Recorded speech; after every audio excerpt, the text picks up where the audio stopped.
तुम यहाँ क्या कर रहे हो? अरे आपने ही तो कहा था अंदर आ जाओ। ये क्या बदतमीजी है? बदतमीजी? बदतमीजी तो अभी हमने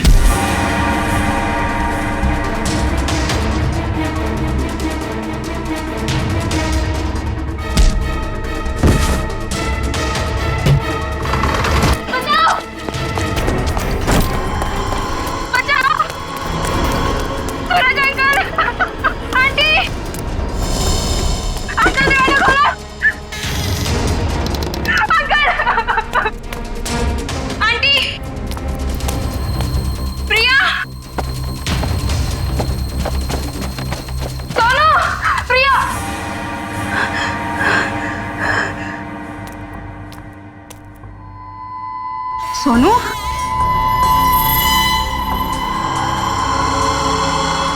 सोनू,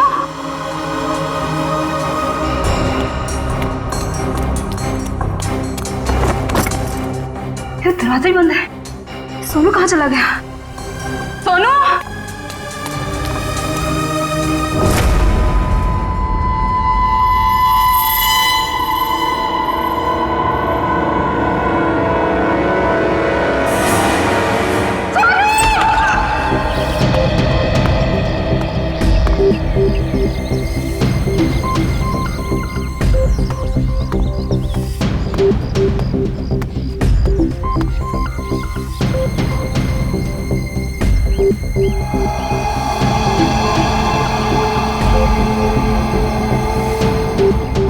मोनिका सही कह रही थी, ये खूनी है। सर पर ये कमरा 8 साल के सोनू का है और ये उंगलियों के निशान देख के लगता है कि ये किसी बड़े आदमी के हाथ। हाँ, कमरा किसी बच्चे का है। बच्चा कहाँ चला गया? पड़ोसियों से पूछते हैं।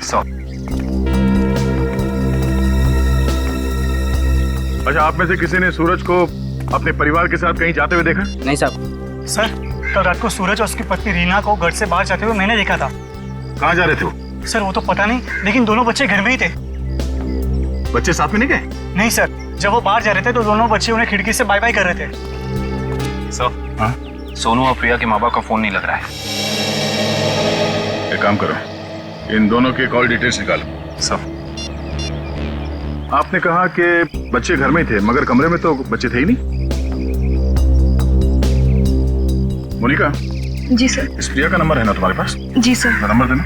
110458750।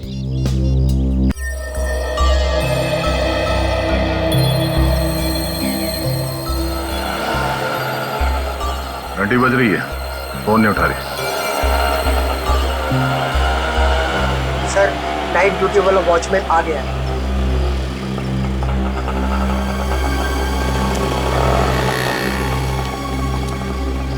सलाम साहब। सलाम। कल रात को तुमने सूरज और रीना को बाहर जाते हुए देखा था?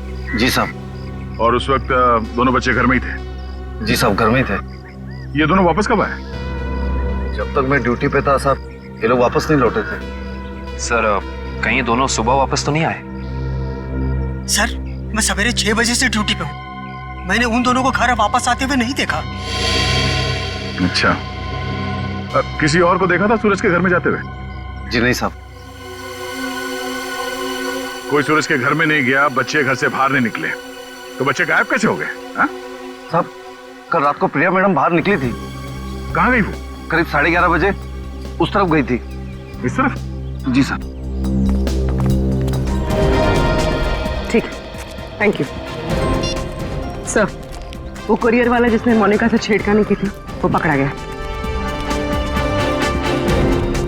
सर, सामने वो गेट है, कहीं प्रिया वहीं से तो नहीं निकल गई? नहीं सर, वो गेट रात को 10 बजे बंद हो जाता है।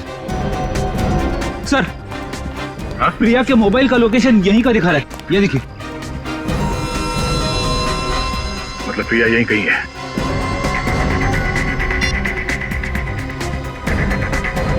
घंटी बज रही है। सर, आवाज तो नहीं आ रही। सर, हो सकता है प्रिया का फोन साइलेंट पे हो। एक काम करो, देखो जरा आसपास ढूंढो।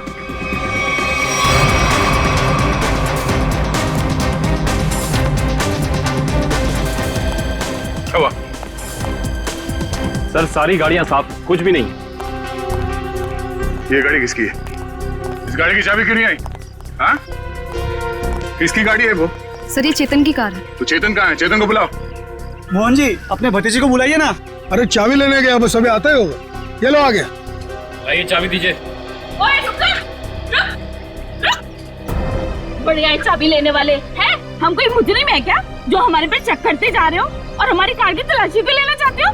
मैडम आपके सोसाइटी से 2 बच्चे गायब है, तलाशी तो लेनी होगी। तो हम क्या करें? हमने थोड़ी ना किया है कुछ जो हमारे पे चेक कर रहे हो। तुम्हारी वजह से मेरे पकौड़े और जल गए हैं। अब तो मैं बिल्कुल नहीं देने वाली चाबी। कर लो जो करना है। पर माँ सब लोग चाबी दे रहे हैं तो हमें भी देनी होगी। तेको मना किया था ना, मना किया था ना चाबी देने को। Relax relax mom relax.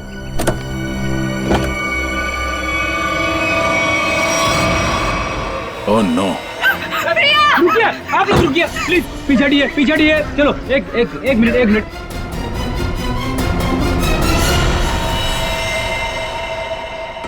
सब मर चुके। इसी के दुपट्टे से गला घोट के मारा इसे।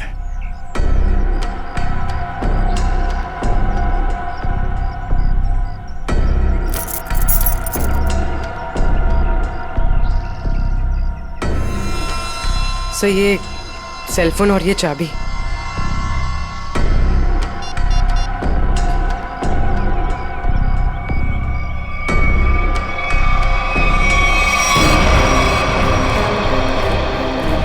चेतन यहाँ। चेतन यहाँ। छोड़ दो इसे। क्यों मारा भैया? बोल क्यों मारा उसे? सर मैंने नहीं मारा सर। सर नहीं किया इसने। सर वो किसी दुश्मन का काम होगा, ये नहीं कर सकता सर। ये देखिए मैम, 11:15 बजे आपके बेटे चेतन ने प्रिया को फोन करके बुलाया, फिर उसे मार के उसकी लाश को अपनी गाड़ी के डिक्की में छुपा दिया। ये तो छोटे से कॉकरोच को भी नहीं मार सकता और किसी का खून करना तो बहुत दूर की बात है। सर हम पर दया करो सर। आपका नाम तो दया है ना, हम पर दया करो। आपके छोटे भाई जैसा है। मुजरिम किसी का भाई नहीं होता। चलो ले जाओ उसे। चलो चल। सर मेरा यकीन कीजिए सर, मैं कल रात प्रिया से मिला तो जरूर था, लेकिन सर मैंने उसे मारा नहीं है सर। मैंने उसे नहीं मारा। कल रात 11:30 बजे मिले थे तुम मुझसे, क्यों मिले थे? सर क्यों मिले थे?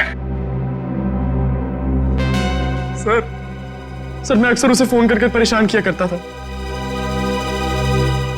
अच्छा। और सर कल रात भी मैंने उसे फोन किया और सर वो गुस्से में आकर सर वो मेरे घर आ गई। फिर? और सर उसने मुझे आकर बहुत चिल्लाया और सर धमकी देने लगी कि अगर मैंने उसे आइंदा फोन किया तो सर वो मेरी माँ से शिकायत करेगी। ऐसा काम करोगे तो होगा ही ना ये। फिर क्या हुआ?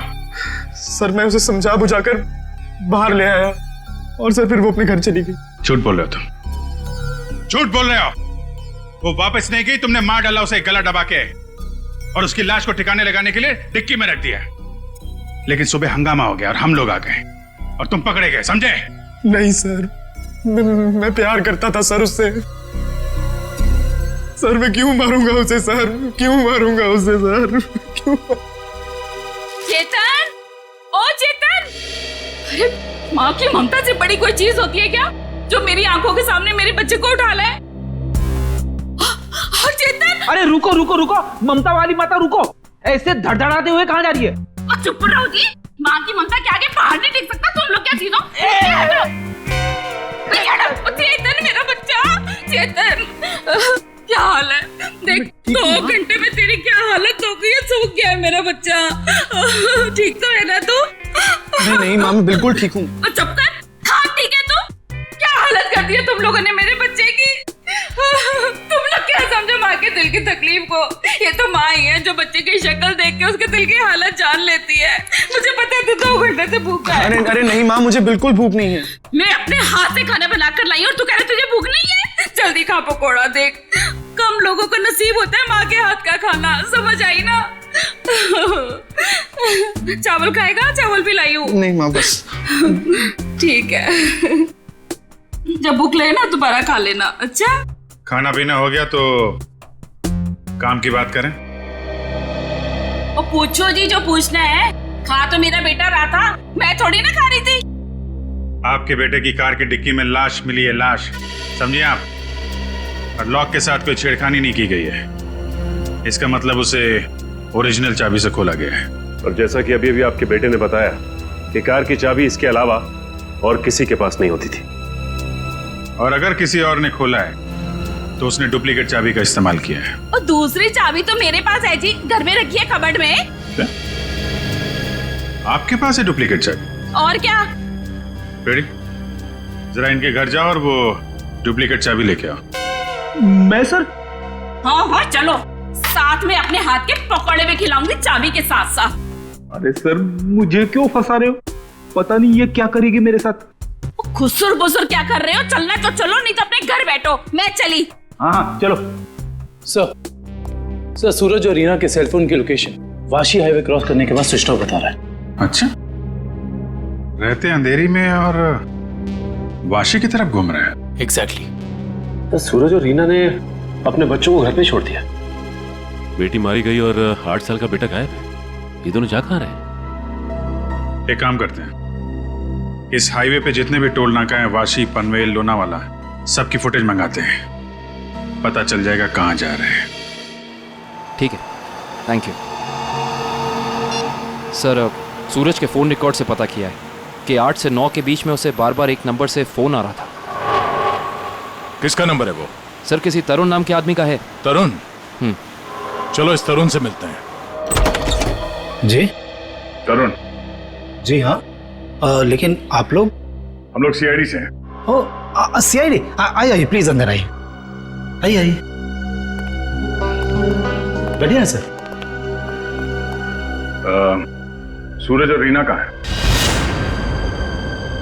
सर अपने घर पर होंगे वो लोग? नहीं है, इसीलिए आपसे पूछ रहे हैं कहाँ है दोनों। क्या सर, कल मेरे यहाँ एक छोटी सी पार्टी थी, एक छोटा सा गेट टुगेदर, और वो दोनों लोग आए थे यहाँ पे। सूरज के कॉल रिकॉर्ड से पता चला है कि कल रात आपने कई बार फोन पे बात की थी उससे। हाँ सर, वो लोग आने के लिए मना कर रहे थे, इसलिए मैं बार बार उन्हें फोन करके कन्विंस कर रहा था। अच्छा ये बताइए कि वो दोनों रात में यहाँ से निकले कितने बजे थे? यही कोई 1:30 बजे। लेकिन तरुण जी, वो दोनों अभी तक घर नहीं पहुंचे हैं। क्या?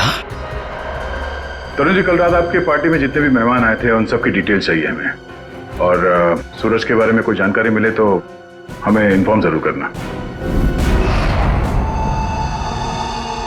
ये बात तो तय है कि सोनू को अगवा किया गया है, पर वो किडनैपर खिड़की तक पहुंचा कैसे, और वो यहां से बच्चे को ले कैसे गया? सर इस घर की चाबी प्रिया के पास थी। इसका मतलब रात को जब प्रिया घर से बाहर गई होगी तो दरवाजा लॉक करके गई होगी। और सर इस घर में जबरदस्ती घुसने का कोई सबूत, कोई निशान नहीं मिला है। और मेन डोर पे लॉक इतनी ऊंचाई पे है कि 8 साल का बच्चा तो उसे खोल नहीं सकता।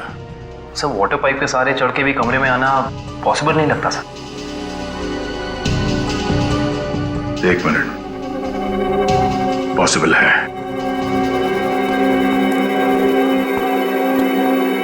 ये देखो, जब से सीढ़ी को देखा है मेरे दिमाग की घंटी बज रही थी। इतने बड़े घर में इस तरह की सीढ़ी क्या कर रही है?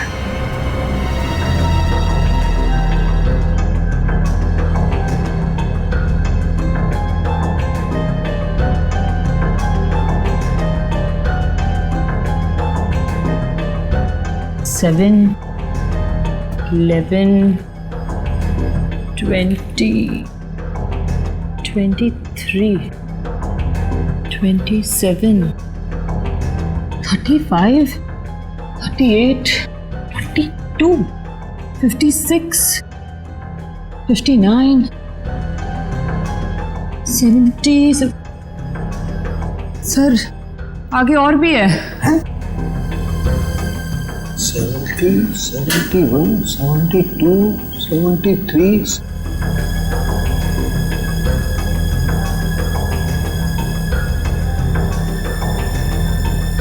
इतने सारे कोने? सर ऐसे कैसे हो सकता है? पनवेल चेकनाका क्रॉस किया है इन लोगों ने। जा कहाँ रहे हैं? अजीब माँ बाप है सर, अपने बच्चों की फिक्र ही नहीं। पनवेल के आगे अगला चेकनाका लोनावाला। दुष्यंत को फोन करो, लोनावाला की फुटेज मंगाओ जरा। आइए।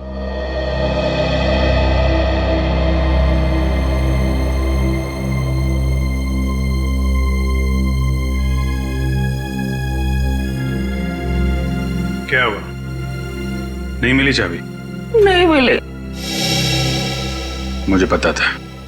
सर मेरे बेटे को छोड़ दीजिए, उसने कुछ नहीं किया, छोड़ दीजिए उसको।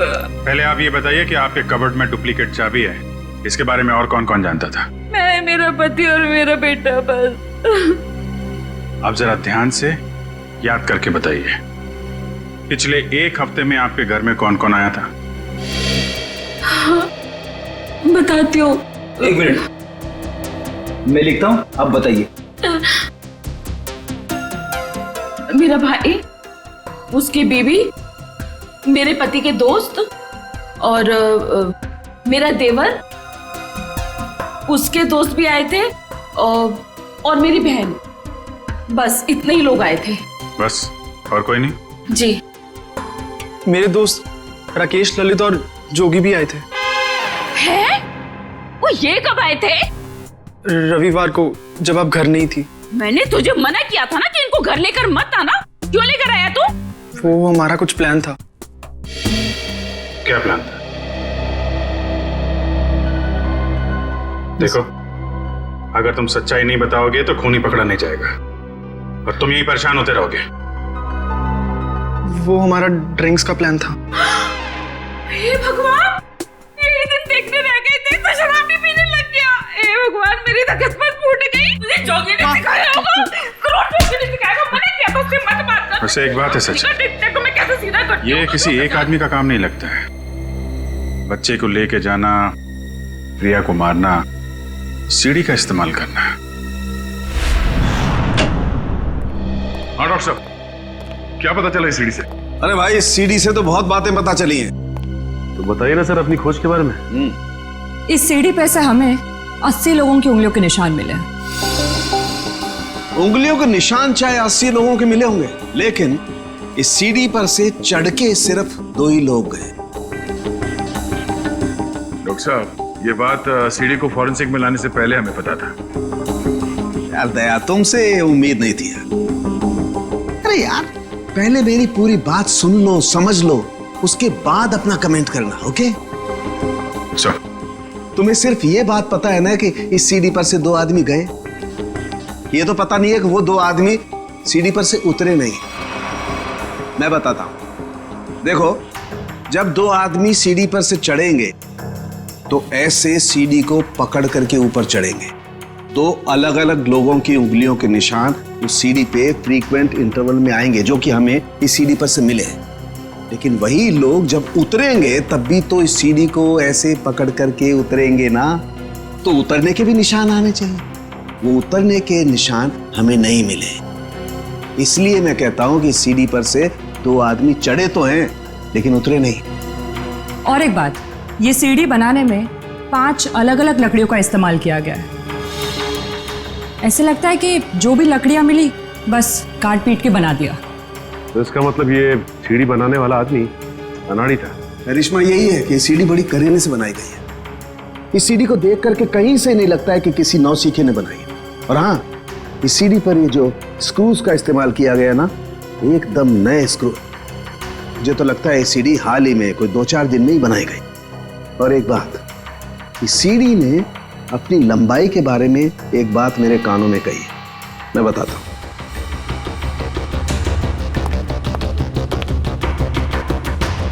इस सीढ़ी की लंबाई खास है 11 foot 7 inch. Exactly 11 foot 7 inch. भाई, जब कोई सीढ़ी बनाएगा तो 8 फीट की बनाएगा, 10 फीट की बनाएगा, 12 फीट की बनाएगा, लेकिन 11 फुट 7 इंच नाप तोल के क्यों?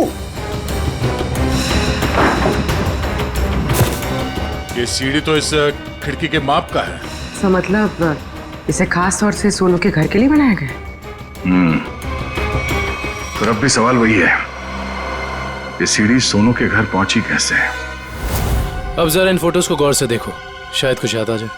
हाँ साहब, ये दोनों कल इस ढाबे पर आए तो थे और इन लोगों को देखकर हम लोग काफी हैरान भी थे कि इतने अच्छे भले लोग इतने मामूली से ढाबे पे क्यों आए। लेकिन जाते समय 100 रुपए देकर गए साहब। तो जब ये लोग बैठ के बातचीत कर रहे थे तुमने कुछ सुना? बातचीत? अरे साहब, हमें तो तब पता चला कि ये गूंगे नहीं है जब इनसे मिलने एक आदमी आया। क्या बात कर रहे थे वो लोग? पता नहीं साहब, वो लोग काफी धीरे बात कर रहे थे। फिर क्या साहब, उस आदमी ने अपने साथ लाया हुआ काला बैग उन लोगों को दिया, उनसे हाथ मिलाया और फिर निकल गया। शुक्रिया सर। सूरज और उसकी बीवी रीना पनवेल और तलेगांव चेकनाका के बीच ढाबे पर एक आदमी से मिले थे। ये सीढ़ी कोई बाहर से लेकर आया और फिर यहाँ सोनू गायब हो गया। कौन लेके आया था सीढ़ी अंदर? हाँ? नहीं सर, ये सीढ़ी मेरी ड्यूटी में नहीं आई है, इसके ड्यूटी में आई होगी। तेरा दिमाग खराब हो गया क्या? कुछ भी बोलते रहता है। नहीं साहब, ये सीढ़ी रात में यहाँ पे कौन लाएगा? मेरे सामने भी ये सीढ़ी नहीं आई। तुम दोनों जरा सोच समझ के जवाब देना। यहाँ सोसाइटी में जो कुछ भी होता है उसके जिम्मेदार तुम दोनों भी हो। मुझे नहीं मालूम, मैंने नहीं देखा बोल के बच नहीं सकते तुम लोग। इतना बड़ा हादसा हो गया और तुम दोनों को कुछ पता ही नहीं चला? नहीं साहब, हम लोग तो 7 साल से दोनों यहाँ पर काम कर रहे हैं, कभी ऐसी लापरवाही नहीं हुई। ये सीढ़ी ना ही दिन में आई है और ना ही रात में आई है। ये सीढ़ी या तो किसी गाड़ी की छत पर आई है या किसी टेम्पो में। सर, सोसाइटी में कोई भी सामान या फर्नीचर बाहर से अंदर आता है, हम लोग उसकी एंट्री कर लेते हैं। ये सीढ़ी बाहर से अंदर नहीं आई है। अगर ये सीढ़ी बाहर से नहीं आई है तो ये सीढ़ी सोसाइटी के अंदर ही कहीं बनी है। सोसाइटी में कहीं कारपेंटरी का काम चल रहा है क्या?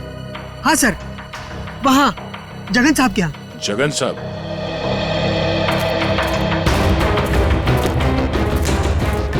अरे अरे ये क्या कर रहे हैं? ये सीढ़ी यहाँ क्यों रखी है भाई? ठीक है, ऐसे ही 20 सीढ़ियाँ बनवानी है। अरे तो आप मेरे यहाँ क्यों आए? किसी बढ़ई की दुकान पे जाइए। अब देखिए, सीढ़ी आप ही ने बनवाई है, हमें हूबहू ऐसी बनवानी है। शायद आपको अंदाजा होगा, और ऐसी सीढ़ी बनवाने के लिए हम आपको मुंह मांगी कीमत देंगे। आप पैसे की बात कर रहे हैं, लेकिन मैंने ये सीढ़ी बनवाई नहीं। और रही बात इस सीढ़ी की, तो मुझे ऐसा कुछ इसमें खास नहीं लग रहा है कि कोई और कारीगर इसे बना ही नहीं सकता। देखिए जगन जी, ये हाथ हाथ के हुनर की बात है। अब जो काम आपका हाथ कर सकता है वो शायद मेरा हाथ नहीं कर सकता है? और जो मेरा हाथ कर सकता है वो तो मैं आपकी बात समझ रहा हूँ, लेकिन आप ये बात मुझे क्यों कह रहे हैं? हमें हर तीसरे महीने में ऐसी सीढ़ियां चाहिए, करीब 20, तो सोचा कॉन्ट्रैक्ट दे देते हैं। चलो कोई नहीं, थैंक यू। साहब, मैं बता सकता हूँ ये किसके हाथ का काम है। अच्छा? लेकिन साहब ये तो बताइए, एक सीढ़ी का कितना दोगे? अब आप ही बता दीजिए। क्या है, वो बहुत बिजी कारीगर है, कम से कम एक सीढ़ी का 2000 लेगा। और लकड़ी आपकी? हाँ, दिया। एक मिनट, ये लीजिए उसका पता। शाम को मिलना, एडवांस भी दे दीजिए। मैंने ही बनाई है ये सीढ़ी एक आदमी के लिए, सिर्फ एक रात में, 2 घंटे में। जगन की कुछ लकड़ी गायब करके जगन सेठ को पता नहीं चलना चाहिए। अब शाम को अकेले में मिलिए और एडवांस दे दीजिए, काम शुरू कर दूंगा। एडवांस चाहिए? चलेगा।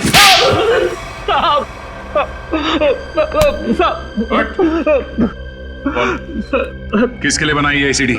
मैंने उसे पहले कभी नहीं देखा था, उसने मुझे मुंह मांगे कीमत दी, इसलिए जगन साहब जब घर पे नहीं थे तो मैंने उसके लिए वो सीढ़ी बनवा दी। नाम क्या उस आदमी का? मालूम नहीं साहब। चुपके से उसके लिए सीढ़ी बनाई। अब चल, अब हमारे लिए उसका स्केच बनवा। चल साहब।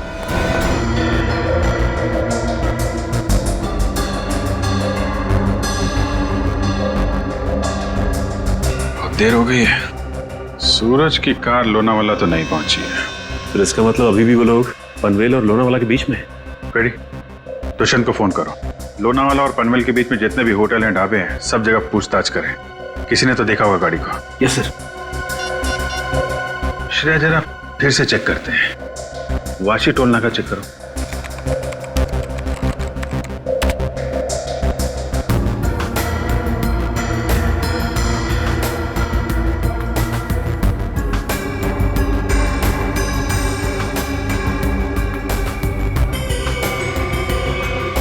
ये आई गाड़ी। 2:40 को वाशी से निकली है। पनवेल का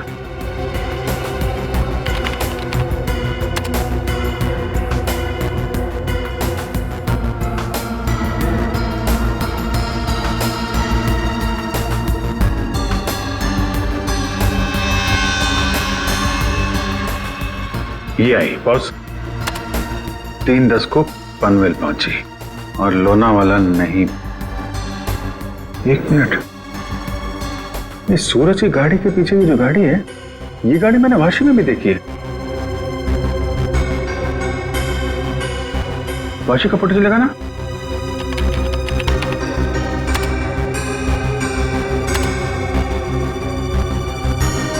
ये देखो,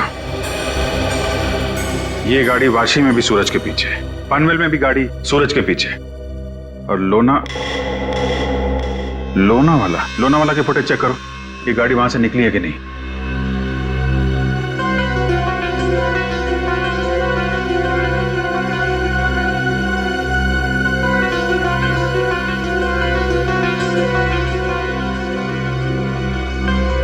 नहीं, ये गाड़ी भी लोनावाला से नहीं निकली है। सर ये कोई संयोग भी तो हो सकता है। ऐसा लगता नहीं है। एक गाड़ी सूरज की गाड़ी के पीछे वाशी में भी थी, पनवेल में भी थी। लोनावाला से ना उसकी गाड़ी निकली है ना इसकी। इसका तो एक ही मतलब है, दोनों ड्राइवर एक दूसरे को जानते हैं, चाहे दोस्ती की वजह से या दुश्मनी की वजह से। इसका मतलब कोई इस गाड़ी का पीछा कर रहा है। करेक्ट। जरा इस ड्राइवर का चेहरा देखने की कोशिश करते हैं।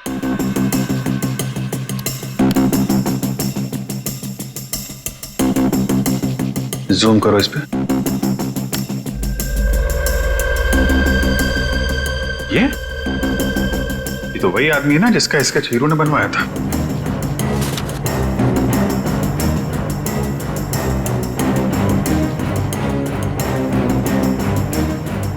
करेक्ट। चलो, गाड़ी का नंबर तो है हमारे पास। आरटीओ से पता करो किसके नाम पे रजिस्टर्ड है ये गाड़ी, कौन है इसका मालिक। बेटा, जरा अपने पापा को बुलाना। पापा तो नहीं है, मम्मी है। ठीक है, मम्मी को बुलाओ।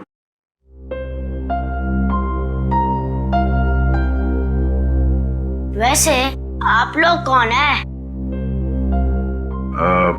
बेटा, हम लोग सीआईडी से हैं। सीआईडी? क्या सीआईडी? क्या हुआ इसके पापा को? बेटा, आप अंदर जाओ।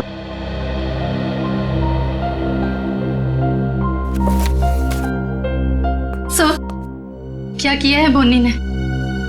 खून और किडनैपिंग। क्या? ये आप लोग क्या बोल रहे हैं सर? बोनी तो 2 दिन पहले किसी बिजनेस टूर से बाहर गए हुए हैं। जी नहीं, वो कहीं बाहर नहीं गए। इस फोटो को ध्यान से देखिए। इस फोटो में वो किसी का पीछा कर रहे हैं। ये कार आप ही की है ना? जी, ये कार हमारी है, लेकिन इसमें जो आदमी बैठा है वो बोनी नहीं है। क्या? फोटो में ये आदमी बोनी नहीं है? जी सर। बिट्टू, पापा की फोटो लेकर आना। अच्छा, जरा इस बोनी का फोन नंबर देना। जी, 37568853। सर, कल रात से मैं भी बोनी का फोन ट्राई कर रही हूँ, पर स्विच ऑफ दिखा रहा है। हाँ सर, फोन बंद है। मम्मी, पापा का फोटो। सर, ये है बोनी। अगर ये बोनी है तो फिर ये कार में कौन बैठा है? आंखें तो दोनों की एक ही दिख रही हैं।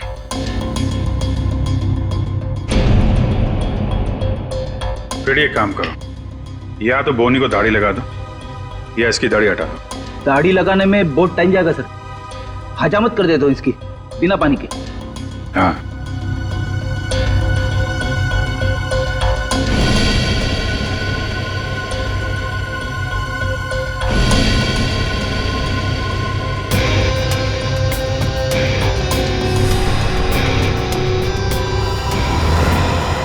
ये तो वही। अरे सर, हिम्मत तो देखो इसकी। चेतन की गाड़ी में प्रिया की लाश रख दी, ऊपर से दाढ़ी मूछ बढ़ा के घूम रहा है। जरा बुला के लाओ उन लोगों को। जानते हो कौन है ये दोनों आदमी?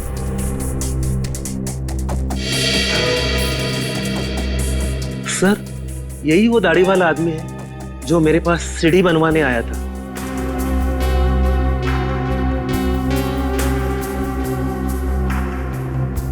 मगर ये बिना दाढ़ी वाले आदमी को मैं नहीं जानता। चेतन, तुम जानते हो? देखिए सर, मैं इन दोनों में से किसी को भी नहीं पहचानता। कविता जी, आप? कविता जी, आप चुप मत रहिए। आपके बेटे पे प्रिया के खून का इल्जाम है और आपका बयान शायद उसकी जिंदगी बचा ले। ये दोनों फोटो बोनी की है। बोनी? माँ, ये बोनी कौन है? तेरे चाचा का दोस्त। मना किया था तेरे पापा को कि इसको घर में लेके मत आया करो, गंदा आदमी है। बस आएगा जरूर हमें एक ना एक दिन। हुआ ना वही, बस आ दिया। मेरे घर में कोई सुने तब ना। ठीक है, रेडी? अब क्या करेंगे बताओ, क्या करेंगे किसी को जाके? सर, एक बात तो तय है कि इन सबके पीछे बोनी है। बोनी तो है सचिन, लेकिन एक आदमी और है। हेलो? क्या? सूरज भाग गया? कैसे? तुम बच्चे और रीना पर नजर रखो, मैं आ रहा हूं। ठीक है। मछली जाल में फंस गई सर, निकलने ही वाला है।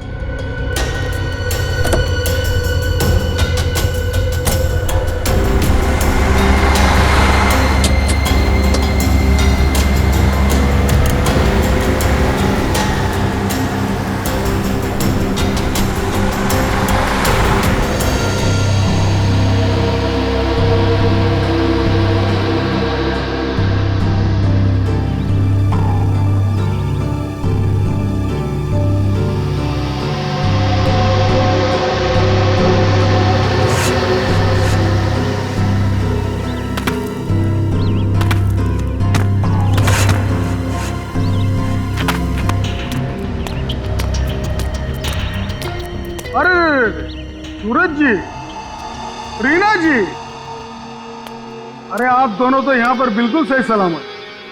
तो फिर क्या बिगाड़ा है हमने आपका? आपने हमें यहाँ क्यों बात कर रखा है? क्या चाहते हो तुम? हमने कभी किसी का कुछ नहीं बिगाड़ा।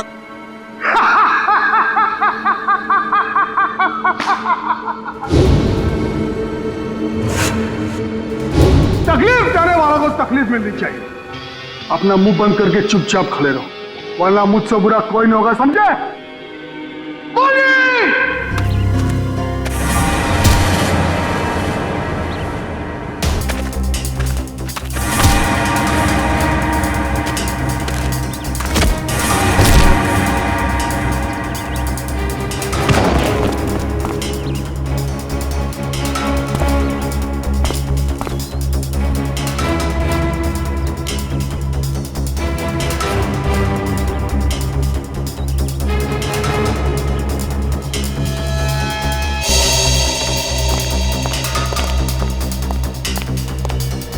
मोहन जी, जी आप यहाँ?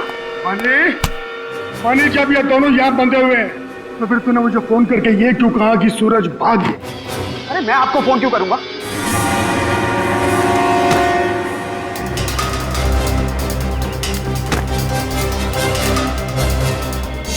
अगर तूने फोन नहीं किया तो फिर कौन था वो? फोन हमने किया था। हमने किया था फोन चाचा जी। सीआईडी?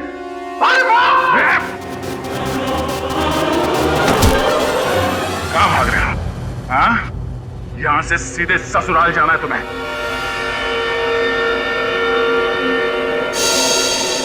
कहाँ है मेरा बच्चा सोनू? छोड़ दो दया। शाबाश! शाबाश राजा, शाबाश।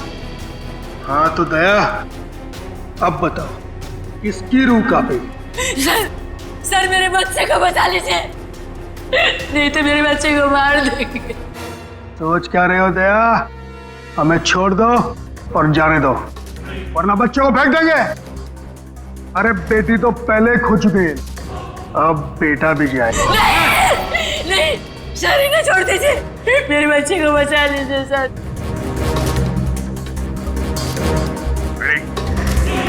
इन दोनों को हथकड़ी लगाओ।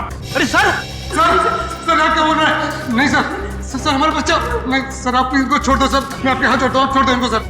हाँ सर, इन दोनों को छोड़ दो, इनको तो हम बाद में पकड़ सकते हैं, पहले बच्चे को बचाना जरूरी है सर। हाथ में आए हुए मुझे को छोड़ना कहाँ की समझदारी है फ्रेडी? सुना नहीं मैंने क्या कहा? हथकड़ी लगाओ इन्हें। बॉस को छोड़ दे दया, नहीं तो बच्चा देख मेरा हाथ फिसल रहा है इंस्पेक्टर। मेरे बच्चे को कुछ हो गया तो मैं अपनी जान दे दूंगी। कुछ नहीं होगा उसे, कुछ नहीं होगा सर। इस वक्त बच्चे को बचा लेते हैं सर, इन दोनों को देख लेंगे सर। मयूर हथकड़ी लगाओ इन्हें। ये मेरा अड्डा है और यहाँ राज भी मेरा चलता है।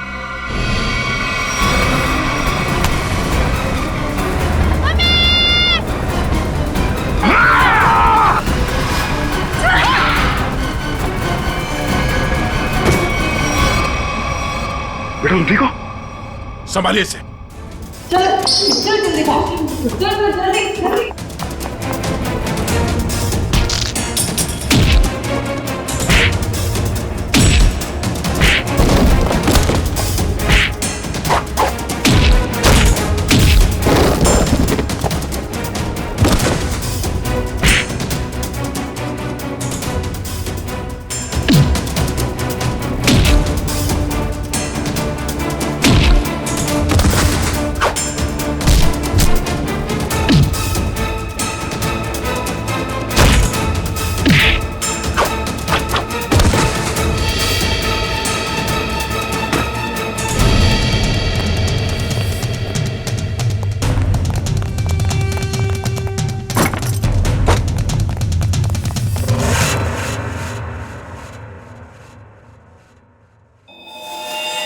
क्या कह रहा था तू?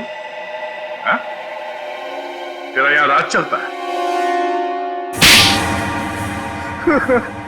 हाँ मैं इससे बदला लेना चाहता था। आज से 5 साल पहले इसकी वजह से मुझे जेल हुई थी। मेरी जिंदगी भर की सारी गाड़ी कमाई पकड़ी गई। याद है सूरज? मेरा नाम मोहन है। मोहन हाँ सर याद आया, लेकिन वो गाड़ी कमाई नहीं, काली कमाई थी। काला धन।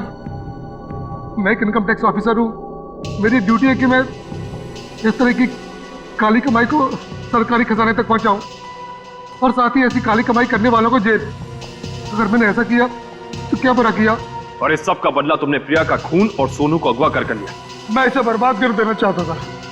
मैंने इसके बेटे सोनू को अगवा किया, फिर फिरौती के पैसे मांगे और फिर रेस्टोरेंट के बाहर अपने एक बिजनेसमैन दोस्त को बोल के इसे काला बैग दिलवाया और फोटो खींची। मगर तुमने मेरी मासूम बेटी को क्यों मारा? उसने तुम्हारा क्या बिगाड़ा था? उसने हमें सोनू को ले जाते हुए देख लिया था। अगर वो जिंदा रहती तो हमारे लिए खतरा बन सकती थी। तुम्हारे दिमाग में जरूर खलबली मच रही होगी कि हमें तुम्हारे बारे में पता कैसे चला है? जब हमें ये पता चला कि ये आदमी, ये बोनी तुम्हारा दोस्त है, तब हमने तुम दोनों की जन्म कुंडली निकाली और फोन रिकॉर्ड से ये बात साफ हो गई कि तुम दोनों बहुत ही गहरे दोस्त हो। और तुम्हारे उंगली पे जो चोट लगी है, जिसपे ये बैंडेज लगा है, ये चोट तुम्हें तब लगी जब तुम उस लकड़े के सीढ़ी से सोनू के कमरे में घुसे थे, हैं? और इस बैंडेज ने हमारे शक को यकीन में बदल दिया। इसने एक मासूम लड़की का खून किया है, एक बच्चे के साथ एक सरकारी ऑफिसर और उसकी बीवी को अगवा किया है, और तुमने इस सब में इसका साथ दिया। तुम दोनों को सजा मिलेगी, उम्र कैद या फिर फांसी।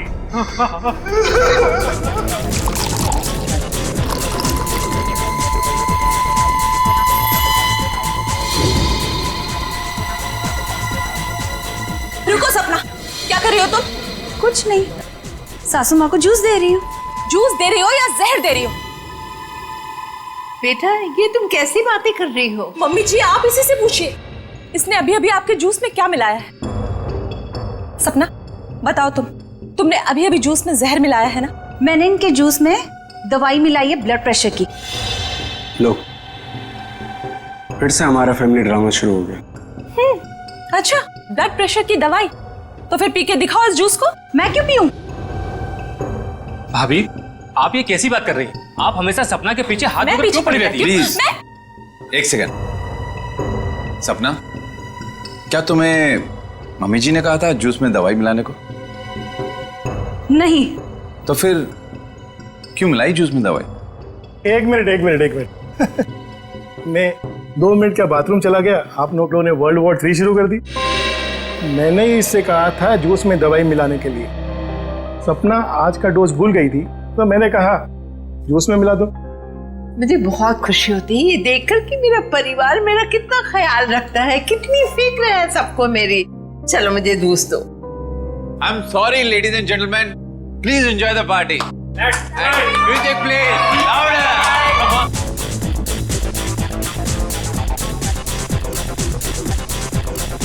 आप कुछ ले नहीं रहे हैं, मैं आपके खाने के लिए कुछ मंगाती हूँ। सरोज। नहीं, आप तकलीफ मत लीजिए, मैं खुद जाकर ले लूंगा। श्योर। या it's okay, fine. Hi.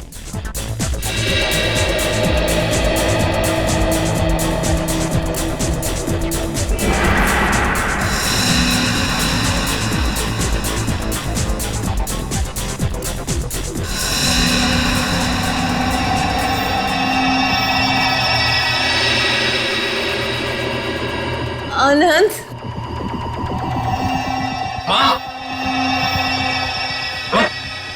Mummy ji क्या हुआ आपको? मम्मी जी।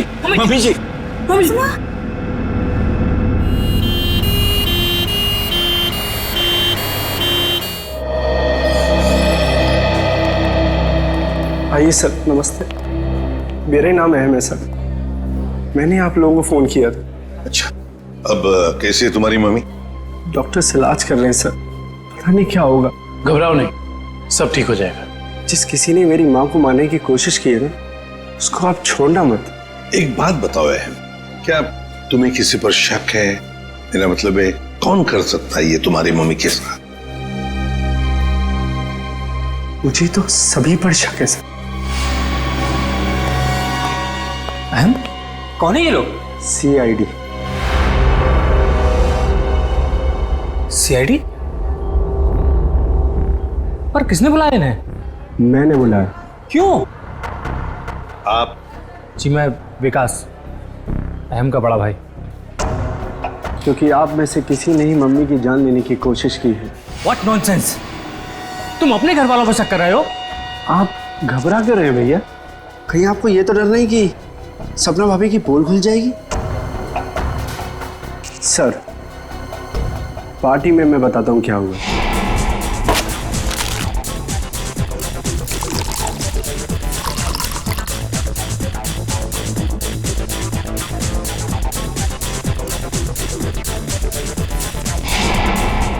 तुम्हारी सपना भाभी पर शक है तुम्हें? Yes sir. सपना कहाँ है? सपना हॉस्पिटल नहीं आई, वो घर पर ही है। वैसे आप कौन है? जी मैं काव्या। हमारी भाभी है सर। सर, अहम बच्चा है, ये आप लोगों को बहका रहा है सर। विकास जी, हम CID वालों को कोई बहका नहीं सकता, समझे? कहाँ है आपकी मम्मी? मम्मी ऊपर ICU वार्ड में है।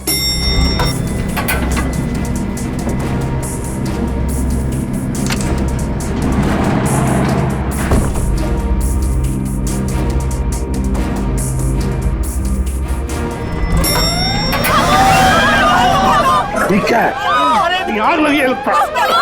तो लोगों को बाहर निकल, जल्दी। आइए, इधर नहीं, इधर आइए प्लीज, आप लोग इधर आइए। जल्दी चलो। चलिए फ्लोर का, जल्दी आइए। नहीं, आप लोग इधर से आप लोग इधर से जल्दी चलो। चलिए फ्लोर खाली है, चलिए जल्दी आइए। नहीं, आप लोग जाइए, संभाल के।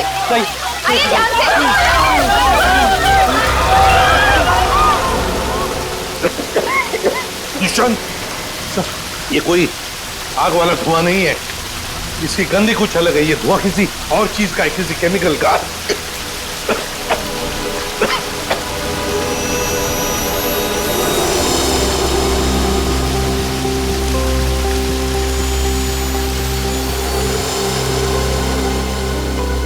सर, हाँ? आपका अंदाजा सही था, ये देखिए smoke bomb. My God. Sir कहीं है स्मोक बॉम्ब? फायर अलार्म बजाने के लिए तो नहीं डाला गया था। आश्रया, फायर अलार्म बजाने के लिए ही स्मोक बॉम्ब लगाया गया था। मालिनी का कमरा ढूंढो जल्दी।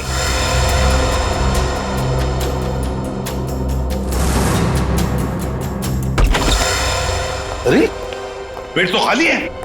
ये मालिनी जी कहाँ चली गए होंगे? ऐसा लगता है मालिनी जी जान खतरे में। स्टाफ को बुलाओ हॉस्पिटल के वार्ड में से एक मरीज गायब होता है और किसे कुछ पता नहीं हुआ। हम भी क्या करते साहब, जब हॉस्पिटल में भगदड़ मची तो हम अपनी जान बचाने के लिए यहाँ से भाग गए। क्या तुम लोग जान बचाने के लिए भागे मरीज को ऐसे ही छोड़कर? शर्म नहीं आई तुम्हें? सर, ये अचानक कैसे हुआ पता भी नहीं चला। हम मालिनी जी के परिवार वालों को बताने ही वाले थे कि उनकी मौत हो गई है। पर क्या उनकी मौत हो चुकी है? जी सर, इसका मतलब किसी ने मालिनी जी की लाश को गायब किया। और सर, ये काम किसी हॉस्पिटल के बाहर वाले का नहीं हो सकता। सर, आपसे एक रिक्वेस्ट है, ये बात आप अपने तक ही रखिएगा। अगर मीडिया वालों को मालूम पड़ा तो हमारी इज्जत और हॉस्पिटल की इज्जत मिट्टी में मिल जाएगी। सर चुप रहिए प्लीज सर, प्लीज। चुप रहिए प्लीज। लाश गायब हुई है हॉस्पिटल से और आपको अपनी और इस हॉस्पिटल की इज्जत की पड़ी है। हाँ, एक बात ध्यान से सुन लो, तुम्हारे इस हॉस्पिटल का एक एक दरवाजा, एक एक खिड़की अभी इसी वक्त बंद चाहिए। मुझे एक चिड़िया तक बाहर नहीं जानी चाहिए, समझे? जी सर। सुना तुमने? जी। गो इमीडिएट। दुष्यंत, हॉस्पिटल का कोना कोना छान मारो। कहीं तो छुपा के रखी होगी मालिनी की लाश को, कहीं तो। हाँ।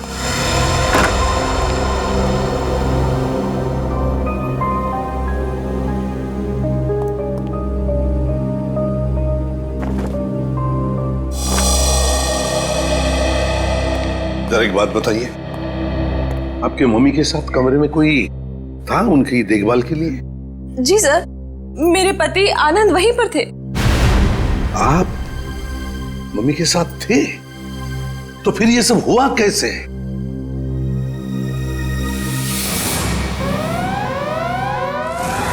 जैसे ही फायर अलार्म बजा तो मैं वार्डरूम के बाहर आया, ये देखने के लिए कि क्या माजरा है।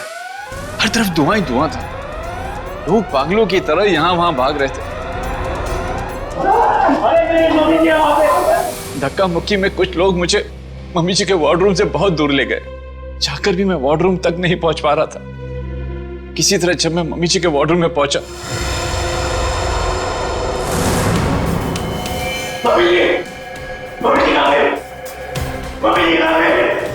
तो मम्मी जी वहां पे थी ही नहीं।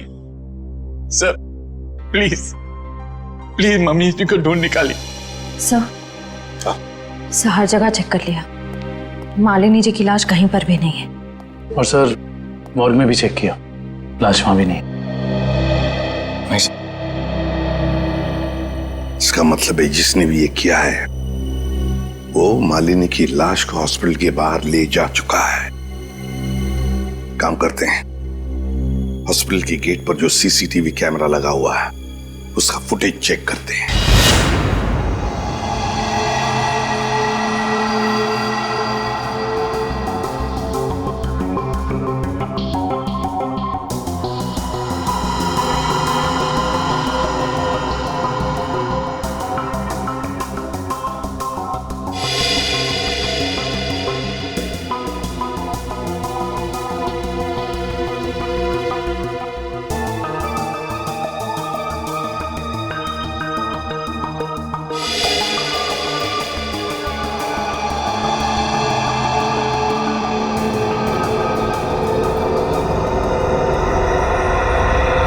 ये देखो, एक झटके में गाड़ी रिवर्स हो गई और हॉस्पिटल के बाहर भी निकल गई। जरूर मुजरिम मालिनी को इसी गाड़ी में लेकर गया होगा। एक मिनट जरा इस फुटेज को रिवाइंड कीजिए, हमें कार का नंबर चाहिए। पॉज करो, जूम इन करो। XYZ5139। सर आप सही कह रहे हैं, या मुजरिम मालिनी जी को इसी गाड़ी में लेके गया होगा। हाँ निखिल, काम करो, कंट्रोल रूम में फोन करके इस गाड़ी का डिस्क्रिप्शन दे दो और उनसे कहो जहां पर भी ये गाड़ी देखे हमें इन्फॉर्म करे लोकेशन। और ये गाड़ी ये तो आग लग गई है।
सर सीट्स तो खाली है पर कुछ अजीब सी बदबू आ रही है।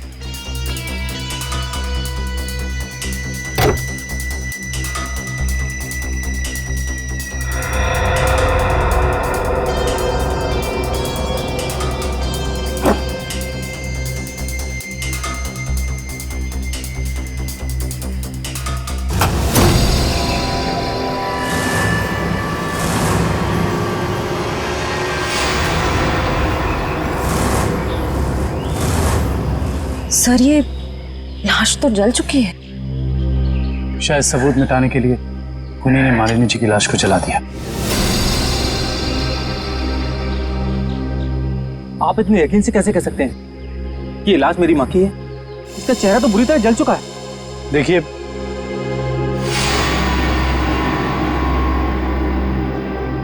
ये अंगूठी देखिए, पहचानते हो इसे?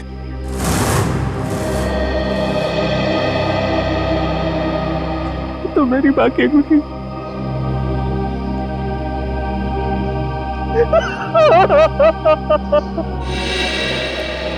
हाँ डॉक्टर साहब, कुछ नहीं ताजी? अरे क्या नहीं ताजी है? दया, लाशों से बात करना कोई आसान है क्या? और लाश भी जली हुई हो और मुश्किल हो जाती है ना। आप तो हमेशा कहते थे कि सालुंकी के लिए कोई काम मुश्किल नहीं है, वो तो नहीं दया। खूनी ये सोचता था कि लाश को जला देगा तो हमारा इन्वेस्टिगेशन शुरू होने से पहले ही अटक जाएगा, हमारी नैया बीच भंवर में अटक जाएगी। तो इस अटकी हुई नाव को बाहर निकालिए ना सर। हैं? आप कुछ ना कुछ रास्ता तो निकाल ही लेंगे आप। आपको पता है फ्रेडी आपके बारे में क्या बता रहा था? फ्रेडी क्या कह रहा था मेरे बारे में? नहीं, ऐसा कुछ खास नहीं। वो कह रहा था कि डॉक्टर सालुंकी की उम्र हो गई। अब बहुत ज्ञान है आपको। हाँ देखो दया, जो लोग मेरे संन्यास लेने के बारे में सपने देख रहे हैं ना, उन्हें जाके बोल दो अपनी नींद से जाग जाए। मैं संन्यास नहीं लेने वाला हूँ ना। मैं तो इस केस को सॉल्व करने के बाद स्विट्जरलैंड जाने वाला हूँ। कहाँ जाने वाला हूँ? स्विट्जरलैंड। एग्जैक्टली। हम भी चलेंगे आपके साथ स्विट्जरलैंड, पर पहला कदम तो उठाइए इस केस को सुलझाने की ओर। पहला कदम तो उठ चुका है भाई। अच्छा, ये देखो, ये देख लो, ये क्या? ये सर बॉडी जलने की वजह से हो गया है? जी नहीं, ये बॉडी को फिनाइल से धोने की वजह से हो गया। क्या? इस लाश को फिनाइल से धोया गया? हाँ, खूनी ने लाश को अस्पताल से गायब करने से पहले उसको फिनाइल से अच्छी तरह से धोया ताकि लाश का केमिकल कंपोजिशन ही बदल जाए। खूनी ने हर कदम इसी मकसद से रखा है ताकि हमारे रास्ते में ज्यादा से ज्यादा कठिनाइयां आ सके। इस लाश को पहले फिनाइल से धोया और फिर इसे आग लगा दिया? जी हाँ। और सबसे पहले क्या जलाया? सबसे पहले जलाए बाल, क्योंकि बालों में सबसे ज्यादा और सबसे पहले असर होता है जहर का। सर काव्या ने बताया था ना कि शायद जहर सपना ने दिया है मालिनी जी को। हाँ, इसीलिए तो जला दिए ना भैया, सबसे पहले बाल, क्योंकि जहर दिया था। मतलब ये सब सपना का ही काम है।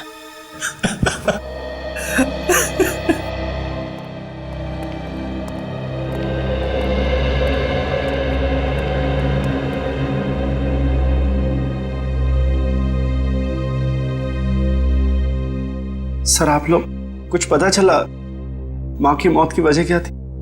जी नहीं, मगर बहुत जल्द पता चल जाएगा। पता तो चल गया है ना सर, सपना ने ही जूस में जहर मिलाया था। बस कीजिए भाभी, इनफ। हर चीज की खाद होती है। डॉक्टर साहब आप बताइए ना इन्हें। देखिए, मैं इनका फैमिली डॉक्टर हूँ। सपना ने जूस में ब्लड प्रेशर की दवाई मिलाई थी, जो मैंने ही उसे कहा था। ओह अच्छा। अच्छा एक बात बताइए, क्या लगता है आप लोगों को कौन कर सकता है ये? कौन मार सकता है आपकी माता जी को? मैं कुछ कहना चाहूँ। आप? जी सर, ये हमारे परिवार के वकील हैं, मिस्टर संजीव। संजीव जी? कहिए संजीव जी, क्या कहना चाहते हैं आप? देखिए सर, मुझे शक तो नहीं है। हाँ, मगर पार्टी के बाद मालिनी जी मेरे साथ एक मीटिंग करना चाहती थी। मालिनी जी आपके साथ मीटिंग करने वाली थी? किस सिलसिले में? अपनी वसीयत बदलने के सिलसिले में। वसीयत बदलना चाहती थी? अच्छा। मीटिंग ही नहीं हो पाई क्योंकि अचानक इनकी तबीयत खराब हो गई। अच्छा संजीव जी, ये बताइए, अभी जो वसीयत है जो मालिनी जी बदलना चाहती थी, क्या है उस वसीयत में, कुछ बता सकते हैं आप? सर, इस वक्त जो वसीयत है उसके हिसाब से आधी जायदाद मिस्टर आनंद के नाम पे है और बाकी बची हुई आधी जायदाद दोनों भाइयों के नाम पे है। वकील साहब, ये बताइए कि ये जो नई वसीयत है वो क्या होने वाली थी? सर, यही तो सब डिस्कस होना था, इससे ज्यादा मैं कुछ नहीं जानता। मालिनी जी की अचानक तबीयत बिगड़ गई और मीटिंग हो नहीं पाई। दुष्यंत, पता लगाना पड़ेगा मालिनी जी अगर वसीयत बदलती तो किसका फायदा होने वाला था और किसका नुकसान। अरे आओ आओ भैया, समझो केस सॉल्व हो गया। क्या बात है सर, लगता है लास्ट से कोई बड़ी जानकारी निकाल ली आपने। जी हाँ जनाब, पार्टी में मालिनी जी के कान से खून बह रहा था ना। हाँ, उसकी वजह पता चल गई आपको? जी हाँ, उसकी वजह थी दया साहब जहर। जहर जिसने ऑरल ट्रैक्ट को यानी कि कान के इस हिस्से को बिल्कुल तबाह कर दिया, बर्बाद कर दिया। देखो, तो जहर की वजह से नस फट गई और कान से खून बहने लगा। और इतना ही नहीं, इनके खून में से हमें बहुत ज्यादा मात्रा में नाइट्रोजन के कंपाउंड्स भी मिले। और तो और इनकी किडनीज में से हमें बढ़ी हुई मात्रा में पोटेशियम और मैग्नीशियम मिला है। और ये सारी चीजें सिर्फ एक ही तरफ इशारा करती हैं, जहर। सर, फिर तो हमें सपना को गिरफ्तार कर लेना चाहिए। नहीं, यहीं पर कहानी में जरा सा ट्विस्ट है। भैया, इनको जहर तो जरूर दिया गया था, लेकिन वो स्लो पॉइजन था, धीमा जहर, जो कोई 1.5-2 महीने से लगातार हर रोज इन्हें दिए जा रहा था। इसलिए जूस में तो जहर होने का सवाल ही नहीं होता। और ये जहर किस चीज के जरिए दिया जा रहा था? खाने पीने के साथ? यार दया, ये गुत्थी थोड़ी सी उलझी हुई है। But why fear when Salu case here? तुम चिंता मत करो, इस जहर से भी मैं सच उगलवा के रहूंगा। ठीक है सर, आप इस जहर से सच उगलवाइए, तब तक मालिनी के घर वालों से सच उगलवाते हैं। क्योंकि वो जूस जो सपना ने मालिनी जी को दिया था उसमें जहर नहीं था। मालिनी जी की मौत स्लो पॉइजनिंग से हुई है। स्लो पॉइजनिंग, धीमी धीमे असर करने वाले जहर की वजह से, जो उन्हें 45 दिन तक रोज लगातार दिया गया था। धीमा जहर? मां को मारने की इतनी बड़ी साजिश? जी, और ये साजिश किसी आसपास वाले की है जो उनके खाने के साथ, उनकी दवाइयों के साथ छेड़खानी कर सकता था। सर, चाय लीजिए आप लोग। थैंक यू, आप लीजिए।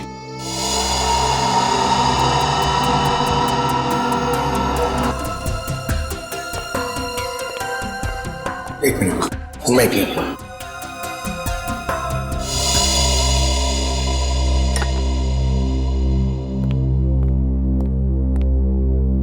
एक बात बताइए, मालिनी जी को रोज दवाई कौन देता था? सर, उन्हें दवाइयां सपना ही दिया करती थी। अच्छा। हाँ, मैं ही उन्हें दवाइयाँ दिया करती थी, पर कभी कभार सासू माँ अपनी दवाइयाँ खुद लिया करती थी, कभी आयुर्वेदिक की तो कभी न्यूरोपैथिक की। तो सपना जी, आपके कहने का मतलब ये है कि जहर शायद मालिनी जी की खुद की ली हुई दवाओं में था? मैं नहीं जानती कि जहर किस चीज में था, मैं तो सिर्फ आपको उनकी आदतों के बारे में बता रही हूँ। चलो ठीक है, हमें वो दवाइयाँ देखनी है। चलिए सर, मैं आपको माँ का कमरा दिखाता हूँ। चलिए।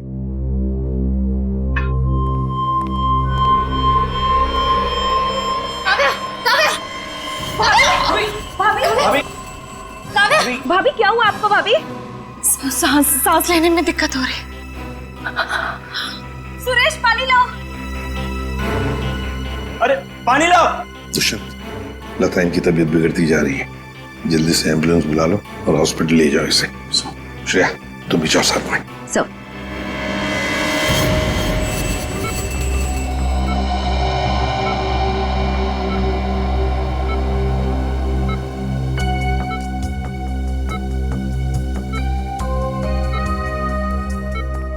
जी डॉक्टर साहब, कैसी तबीयत है काव्या की और हुआ क्या है इन्हें? फिलहाल तो हम इनके बेहोशी की वजह समझने की कोशिश कर रहे हैं, बट डोंट वरी, खतरे का कोई निशान दिखाई नहीं दे रहा। इन्हें जल्दी होश आ जाना चाहिए। थैंक गॉड, वैसे भी सासू माँ के मौत के सदमे के बाद हम उभर नहीं पाए। कम से कम काव्य भाभी को कुछ नहीं होना चाहिए। डॉक्टर साहब, इन्हें जैसे ही होश है हमें बता दीजिएगा। श्योर। Thank you.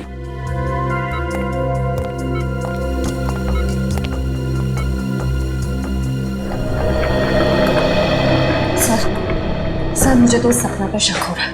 वहाँ पार्टी में काव्या के साथ झगड़ा कर रही थी और यहाँ इसे काव्या की इतनी परवाह हो रही है। और श्रेया होना उस चाय में कुछ था जिसे पीते ही काव्या बेहोश हो गई। सर, चाय तो मैंने भी पी थी। थैंक गॉड मुझे कुछ नहीं हुआ। Are you sure Pankaj? Sure मतलब सर? मतलब चक्कर वक्कर तो नहीं आ रहे ना तुम्हें? चक्कर? नहीं सर, चक्कर नहीं आ रहे, मगर पेट में कुछ गड़बड़ लग रही है सर। पेट में गड़बड़ लग रही है, गर्मी हो रही है, कहीं से वो तो नहीं हो गया? पंकज, और अगर तुम्हें सीरियसली कुछ हो भी गया है तो हम हॉस्पिटल में ही है ना। कैसे? अजीब बात है, ये काव्या का पति आनंद अभी तक आया नहीं। पंकज, उसका नंबर ट्राई करो।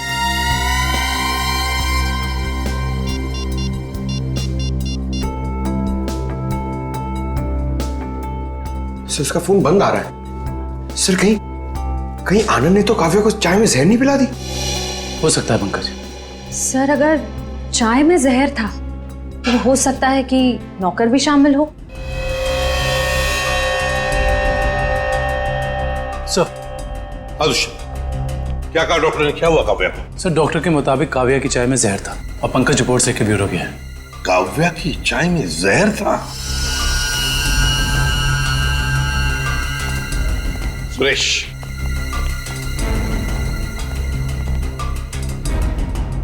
तो बताओ सुरेश, चाय में जहर कहां से आया? चाय में जहर कहां से आया? मैंने कहा था जहर डालने के लिए, ना मैंने डाला सर। सब पता चल जाएगा।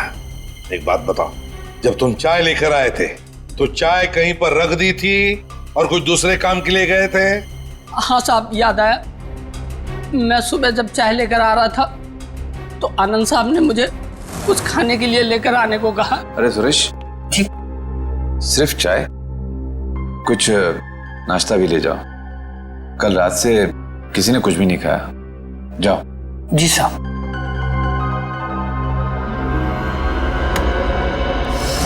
आनंद कहाँ है? सर, ये अपने रूम में सो रहे हैं।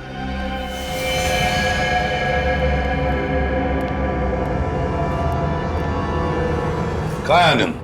आनंद तो है ही नहीं कमरे में। पता नहीं सर, अभी तो भैया यहीं सो रहे थे। फोन करके बुलाओ।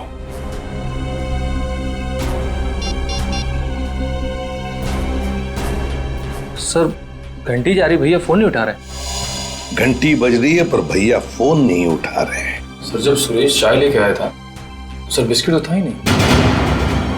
और तो और सर, जब चाय आई तो वहां पे आनंद भी नहीं था। तो आनंद को पता कैसे चला कि कौन सा कप किसके हिस्से में जाने वाला है? हाँ वाकई, आनंद तो वहां था ही नहीं चाय पीने के लिए। जब ये सुरेश सबके लिए चाय लेकर आया था तो सारे के सारे चाय के कप एक जैसे ही थे। उसमें एक मग था, मग बड़ा सा, जो काव्या ने उठाया था। तो हो सकता है वो काव्या का खास मग हो जिसमें वो हर बार चाय या कॉफी पीती हो। हाँ सर। और ये बात आनंद को मालूम थी। हेलो एसीपी साहब, मैं डॉक्टर सुमित। हाँ डॉक्टर सुमित, बोलिए। एसीपी साहब, आप जल्दी चले जाइएगा, मुझे आपको कुछ जरूरी बात बतानी है। क्या हुआ डॉक्टर सुमित? ये काव्या तो ठीक है ना? हाँ वो ठीक है, मैं आपको फोन पे नहीं बता सकता। आप यहाँ जल्दी चले जाइएगा। हेलो, लगता है बहुत बड़ी गड़बड़ हुई है हॉस्पिटल में। Let's go. लिस्ट बना के दोबारा से डिटेल मुझे दे देना, ठीक है? बाकी सब मैं देख लूंगी। डॉक्टर सुमित कहाँ मिलेंगे? सर, उन्हें तो आईसीयू में भर्ती किया है। डॉक्टर सुमित को आईसीयू में भर्ती किया है? क्यों? सर, एक बहुत बड़ा हादसा हो गया। डॉक्टर सुमित अपने कैबिन में खून में लथपथ मिले सर, और उनके सर पे बहुत गहरी चोट आई है। माय गॉड, क्या मिल सकते हैं उन्हें? फिलहाल तो नहीं सर, वो कोमा में हैं। होश में कब आएंगे नहीं पता।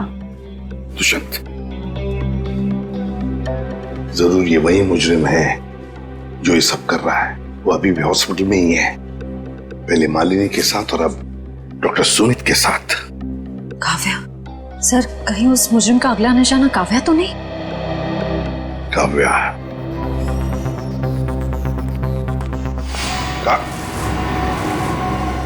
काव्या कहाँ चली गई सर? कहीं काव्या को भी तो गायब नहीं किया उसने?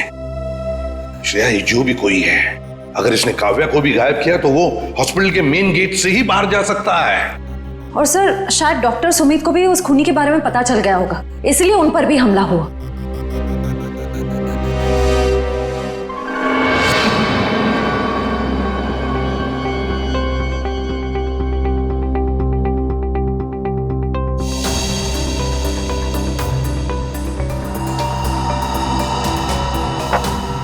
निखिल,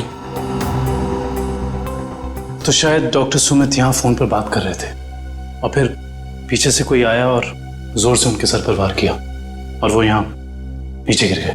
हाँ साहब, डॉक्टर साहब के सिर के पीछे चोट आई है। अच्छा, हादसे के बाद डॉक्टर सुमित के केबिन में कितने लोग आए थे? सब 4-5 जन आए थे उनको आईसीयू में ले जाने के लिए। सर, आनंद का अभी तक कुछ पता नहीं चला है। कहीं इस सब के पीछे उसी का हाथ तो नहीं? ये आनंद ही कुछ गड़बड़ है, कुछ ना कुछ तो गड़बड़ जरूर है इस आनंद में। आइए सपना जी, आइए। कहाँ गई थी आप? वो मैं काव्या की रिपोर्ट्स लेने गई थी गैस्ट्रोलॉजिस्ट डिपार्टमेंट के पास। क्या हुआ? वहां से एक रिपोर्ट लाने में इतना वक्त? लाइन बहुत लंबी थी, मगर क्यों? क्या बात है? काव्या कहाँ है? काव्या गायब है, समझिए आप? क्या? सर ये ब्लड सैंपल्स तो ले लिए, लेकिन सर क्योंकि बाकी लोग डॉक्टर साहब के कैबिन के अंदर चले गए थे, इसलिए सारे जरूरी सबूत मिट गए। और यहाँ पे काव्या गायब है ना दुष्यंत? ये किसी एक आदमी का काम नहीं, ये जो भी कर रहा है ना उसका कोई साथी है। एक इनके परिवार में से कोई और दूसरा इस हॉस्पिटल में से कोई।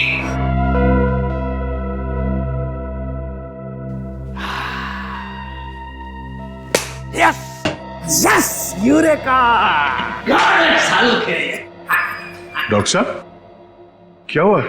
ये फॉरेंसिक लैब में जश्न का माहौल? अरे हाँ भैया, जश्न का माहौल तो होगा ही। स्विट्जरलैंड की हसीन वादियां पुकार पुकार के कह रही हैं, सालुखे आजा रे तू आजा, तेरा इंतजार है। मतलब आपको पता चल गया कि वो लाश के अंदर जहर कहां से गया? जहर बॉडी में आया था दांत से। दांतों से जहर? हाँ सचिन, मालिनी ने 2 महीने पहले ही अपने दांतों का रूट कैनल करवाया था और इस ऑपरेशन के दौरान उसके दांतों में जो मर्क्यूरी का इस्तेमाल किया गया था वो मात्रा में बहुत ज्यादा थी। मर्क्यूरी अपने आप में ही एक जहर है ना डॉक्टर साहब? बिल्कुल। और जब जब मालिनी जी खाना खाती थी, खाने को अपने दांतों से चबाती थी, तब तब दांतों में छुपा हुआ वो मर्क्यूरी खाने में मिक्स हो जाता था और पेट में चला जाता था और पेट से फिर पूरे खून में मिक्स हो जाता था। यही है वो स्लो पॉइजन जिससे वो बेचारी बेमौत मारी गई। सर, हो सकता है कि डेंटिस्ट ने सब जानबूझ के ना किया, गलती हो गई उससे, मे बी मेडिकल नेग्लिजेंस। नहीं सचिन, ये मौत एक हादसा होता तो लाश को जलाया नहीं जाता। जिस किसी डेंटिस्ट ने भी ये किया है, जानबूझ के किया है। वकील साहब, जैसा कि आप जानते हैं कि हमारी माँ अपनी वसीयत बदलवाना चाहती थी। जी हाँ। मगर वो ऐसा कर नहीं सकी, तो ऐसी स्थिति में क्या हमारा बंटवारा पुरानी वसीयत के हिसाब से होगा? दरअसल बात यह है कि मैं और आपकी माताजी। अरे वकील साहब आप, डॉक्टर साहब आप भी? मैं तो सिर्फ ये पूछने आया था कि क्या आपकी माताजी ने कभी अपने दांतों का इलाज करवाया था 1.5-2 महीने पहले? नहीं सर, उन्होंने कभी मुझे तो नहीं, उन्होंने कभी हमें इस बारे में कुछ नहीं बताया। डॉक्टर साहब आप तो फैमिली डॉक्टर हैं, आपको तो पता होगा। मुझे भी कभी उन्होंने इस बारे में कुछ नहीं कहा। दुष्यंत, काम करो, घर की अच्छी तरह से तलाशी लो, शायद कुछ मिल जाएगा। और निखिल, घर में जितने भी नौकर हैं सबको ऊपर बुलाओ, लेकर आओ। एक बात बताओ, क्या तुम में से कोई जानता है कि मालिनी जी ने अपने दांत का इलाज करवाया था किसी दांत के डॉक्टर के पास 1.5-2 महीने पहले? सब एक दिन अचानक मालकिन के दांतों में दर्द हुआ तो उनका ड्राइवर उन्हें डेंटिस्ट के पास लेकर गया था।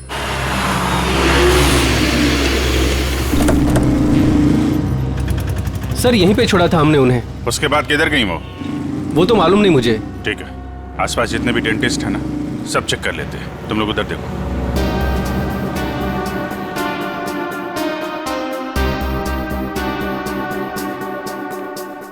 हम लोग सीआईडी से।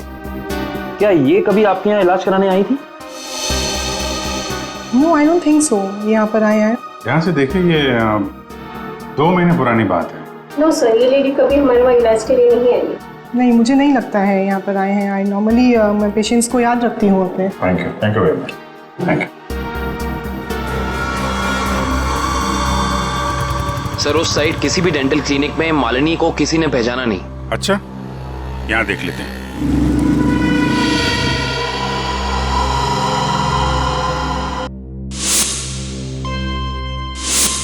सीआईडी वाले आ गए। तुम्हें मालूम है ना तुम्हें क्या करना चाहिए?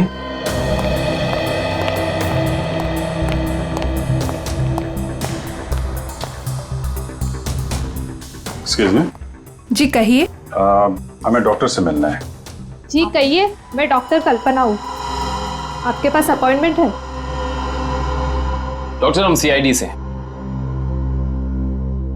इन्हें पहचानती हैं आप? इन्हें कभी देखा नहीं है। कौन है ये? इनका नाम मालिनी है और इनका खून हो गया है। क्या? खून? क्या हुआ? खून का नाम सुनते ही आपकी जबान लड़खड़ाने की लग गई? नहीं नहीं, यहाँ पहली बार सीआईडी आई है ना, तो मैं थोड़ी नर्वस हो गई। कोई बात नहीं, आप परेशान मत होइए। Thank you very much.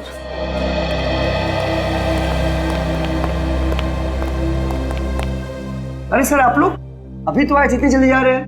Doctor प्रतीक ने ठीक से इलाज नहीं किया क्या? डॉक्टर प्रतीक? यहाँ तो कोई लेडी डॉक्टर है ना? No no, no lady, no lady, only gents, only gents, doctor Prateek. अच्छा अच्छा।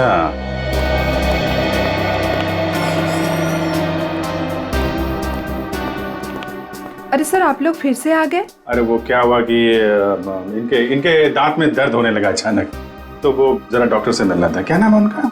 डॉक्टर कल्पना। हाँ जी, 1 मिनट। हेलो।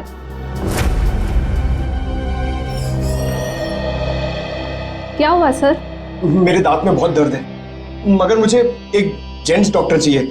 लेडीज डॉक्टर में वो शर्म आती है। नहीं नहीं, या तो मैं ही हूँ। लेकिन दीवार पे तो डॉक्टर प्रतीक का सर्टिफिकेट लटका हुआ है। ये नाम तो किसी लेडी का नहीं हो सकता ना? चेक कर लेते हैं एक बार। देखिए सर, कहाँ जा रहे हो आप? डॉक्टर प्रतीक। सर। डॉक्टर प्रतीक।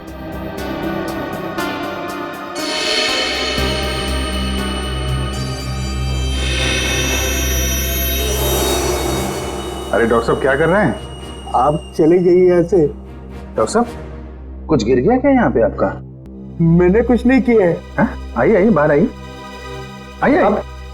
अब चले जाइए यहाँ से। अरे अरे चले जाएंगे डॉक्टर साहब। आप चले जाइए। अब जाएंगे, पहले थोड़ी बातचीत तो कर लें। लेकिन मैंने कुछ नहीं किया। अरे आइए तो सही। आइए। मैंने कुछ नहीं किया। हाँ। सर ये ऐसे नहीं मानेंगे, लगता है डेंटिस्ट साहब के दांतों का इलाज करना पड़ेगा। अरे लेकिन हम में से किसी को डेंटिस्ट्री आती नहीं है। अरे नहीं आती तो आ जाएगी। क्यों डॉक्टर साहब, प्रैक्टिस मेक्स मैन परफेक्ट ना। आपने भी तो प्रैक्टिस से सीखा होगा। आती। हाँ तो फिर आइए प्रैक्टिस कर लेते हैं। आइए बैठिए बेटा। अरे भाई बेटा, आइए बैठिए। ये क्या कर रहे हैं आप लोग? ये गलत कर रहे हैं आप लोग। तुमने जो किया वो ठीक था क्या? मैंने गलत कुछ नहीं किया। गलत तो हम भी नहीं कर रहे डॉक्टर साहब। आप जल्दी से मुंह खोल दीजिए वरना बता। मालिनी का इलाज मैंने किया था। और इलाज के बहाने उसके दांतों में ज्यादा मरकुरी भी तुमने डाली थी। गलती हो गई। गलती नहीं है ये, गुनाह है। किसके कहने पे किया था? मुझे नहीं मालूम। पता आनंद पैसे दिए थे मुझे इसलिए। कहाँ मिलेगा ये? भाई गोदाम।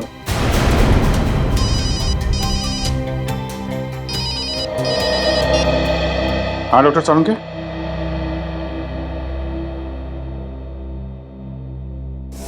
क्या? आनंद रुक जाओ। आनंद गोली चल जाएगी। आनंद रुको। आनंद!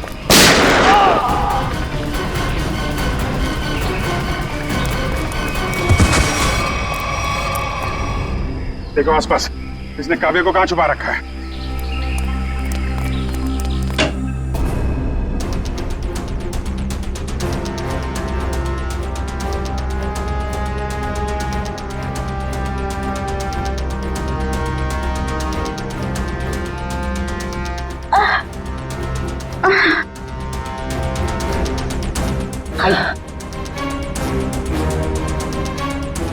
चलो।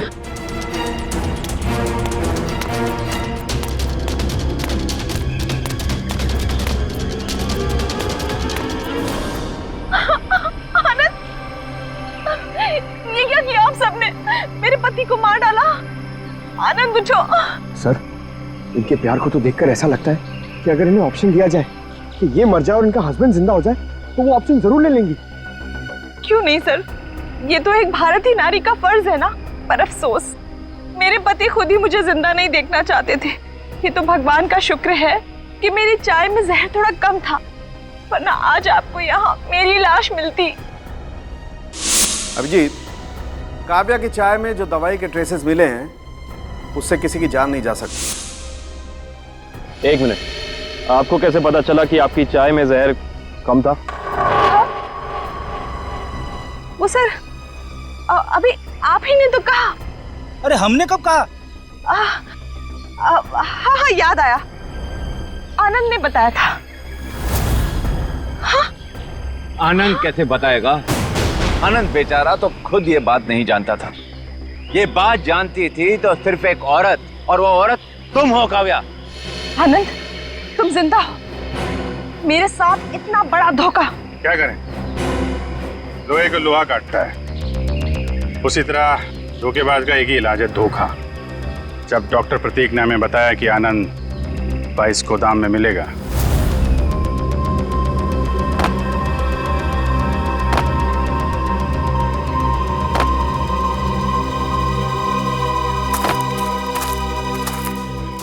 तो हमने यहाँ पहुंचकर देखा कि वो बेचारा बंधा पड़ा है। उसके हाथ पांव खोले तो उसने अपनी आप बीती सुनाई।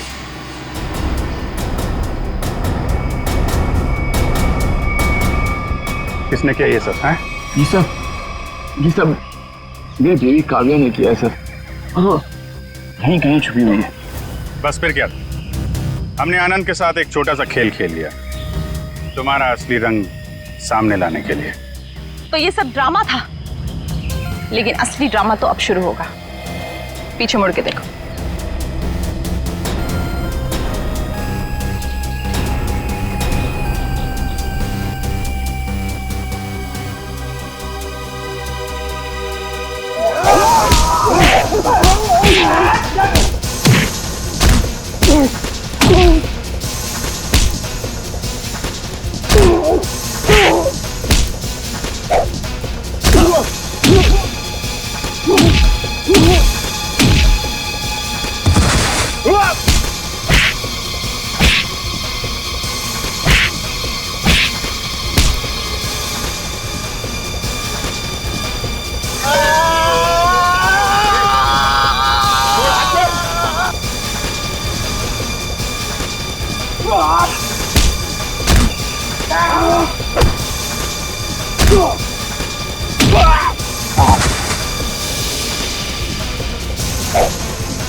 बड़ी भारतीय नारी होने का ढोंग कर रही है।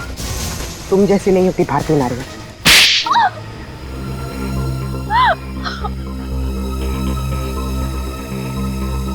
सासू माँ ने आधी जायदाद आनंद के नाम कर दी थी, पर आनंद अपने भाइयों से बहुत प्यार करता था। तो वो अपनी जायदाद का हिस्सा भी अपने भाइयों को देना चाहता था। और ये बात आपको बहुत खटकती थी, क्यों? मुझे पता था सर, मुझे पता था कि वो सासू माँ पे दबाव डालेगा वसीयत बदलने के लिए।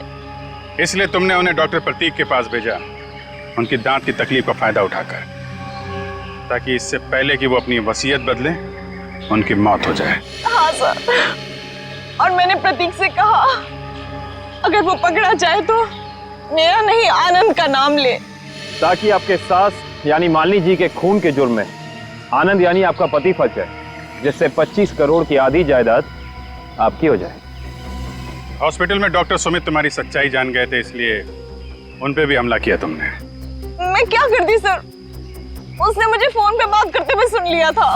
अब बारी है खेल के दूसरे पड़ाव की, जिसमें हम दुनिया को ये दिखाएंगे कि मेरे पति परमेश्वर यानी कि मिस्टर आनंद कुमार ने अपनी ही पत्नी को अगवा कर लिया।